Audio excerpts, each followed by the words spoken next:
नमस्कार दोस्तों, स्वागत है आपका मेरे YouTube चैनल कानून का ज्ञान विद अनूप में।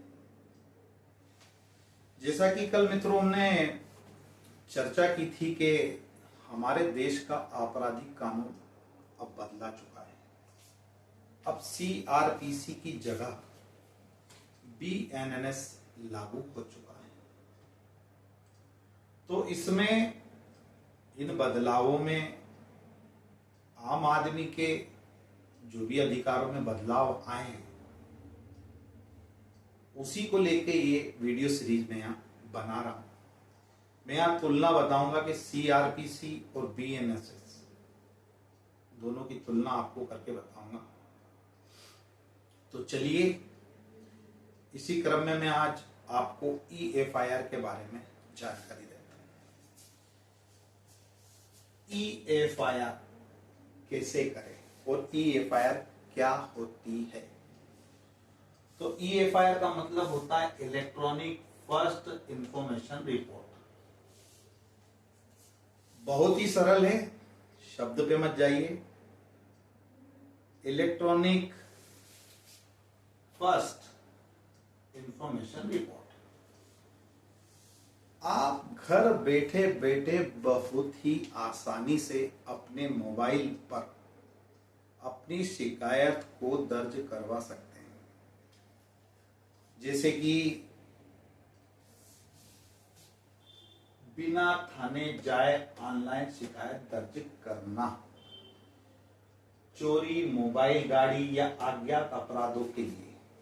जैसे कि आपका मोबाइल चोरी हो गया है या आपका वाहन चोरी हो गया है या आपके डॉक्यूमेंट्स चोरी हो गए, तो इसकी आप शिकायत अब ऑनलाइन भी कर सकते हैं EFIR के माध्यम से। तो दोस्तों इसके लिए आपको अपने मोबाइल में, जिस भी राज्य के आप हो, आपको अपने मोबाइल में उस राज्य का जो सिटीजन सर्विस जो एक ऐप दिया है शासन द्वारा, उसको आपको लोड करना पड़ेगा। जैसे कि मैं MP का हूं तो MP ई-कोप के नाम से एक ऐप मोबाइल पर उपलब्ध है। प्ले स्टोर पर जाकर आप इसको लोड कर सकते हो। उस पे जाके आपको एक अपने मोबाइल से या अपनी ईमेल आईडी जो भी वो मांगे, उस पे जाकर आप उसको सिंक करें। उसके अंदर जाके वहां मेनू बार में आपको EFIR नाम का या शब्द दिखाई देगा, EFIR। तो EFIR आपको, जैसे कि आपका मोबाइल गुम हो गया तो आपको EFIR दर्ज करवाना है, तो वहां जाइए, एप्लीकेशन को खोलिए, वहां EFIR देखिए और EFIR में जो जो डॉक्यूमेंट्स वो मांगते हैं शिकायत के दौरान वो आपको उपलब्ध कराना पड़ता है। जैसे कि अगर आपका मोबाइल गुम हुआ है तो आपको अपने मोबाइल का EMI नंबर जो भी है वहां दर्ज करवाना पड़ेगा। जैसे कि आपकी गाड़ी, आपका वाहन चोरी हुआ है तो गाड़ी का नंबर। ऐसे छोटे छोटे अपराधों के लिए अब आपको पुलिस थाने जाने की जरूरत नहीं पड़ेगी। आप घर बैठे बैठे ही अपनी शिकायत को दर्ज करवा सकते हैं। बड़े अपराधों में EFIR दर्ज नहीं होगी। बड़े अपराधों के लिए तो आपको थाने ही जाना पड़ेगा और EFIR दर्ज कराने के बाद आपको 3 दिन के अंदर उस संबंधित थाने में जाना है और वेरीफाई करना है कि हाँ हमने इसकी शिकायत की थी, तभी उसको मान्यता दी जाएगी। अपनी आईडी की जानकारी भरें। जब भी EFIR आप दर्ज करेंगे तो वह आपसे आपकी जो आईडी होती है, जैसे आधार कार्ड, लाइसेंस, ये आईडी आपको वहां देना पड़ेगी। और इसमें केवल अज्ञात आरोपियों के खिलाफ ही संभव है। समझ रहे हैं आप? इसका मतलब है कि अज्ञात, जिसका आपको पता ही नहीं। जैसे चोरी हो गया मोबाइल, किसने चोरी किया है? वाहन चोरी हो गया, किसने किया है? आपके डॉक्यूमेंट चोरी हुए, किसने किया है?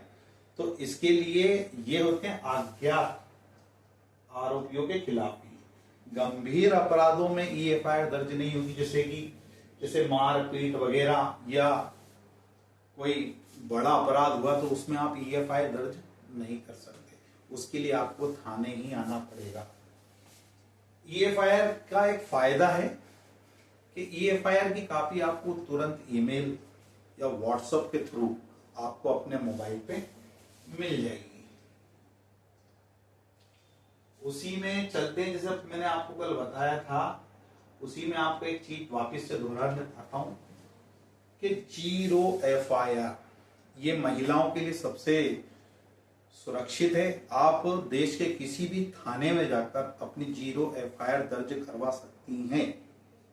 कोई भी थाना या कोई भी देश का पुलिस स्टेशन आपकी FIR दर्ज करने से आपको मना नहीं कर सकता। वो 0 FIR के नाम से ही दर्ज होगी। जैसे ही आप शिकायत दर्ज करेंगे, वहां का थाना आपके संबंधित क्षेत्र में जहां घटना घटी है वहां इस 0 FIR को बिल्कुल ट्रांसफर कर देगा। फिर वहां जो संबंधित जहां घटना घटी है वहां FIR नंबर दर्ज होगा। जहां दर्ज आप करवाई है दूसरे थाने में, वहां 0 FIR के नाम से दर्ज होगी, और जहां घटना घटी है जो संबंधित क्षेत्र है वहां FIR नंबर के साथ दर्ज होगा।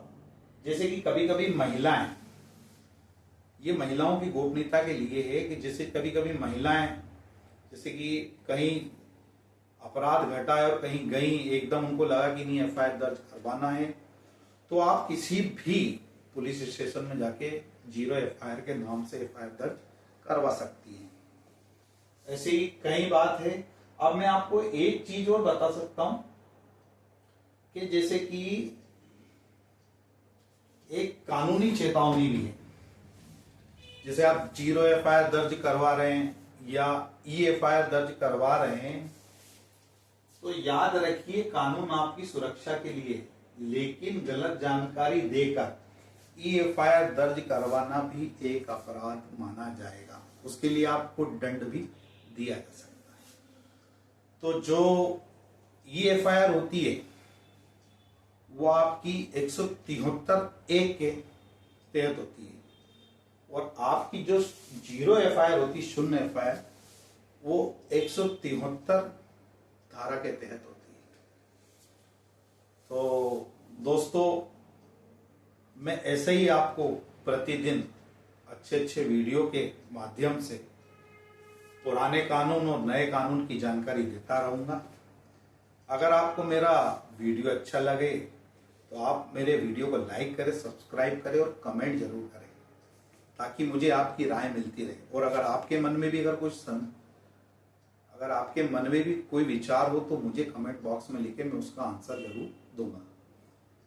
तो दोस्तों, मिलते हैं कल फिर नए वीडियो के साथ। तब तक के लिए धन्यवाद। जय हिंद।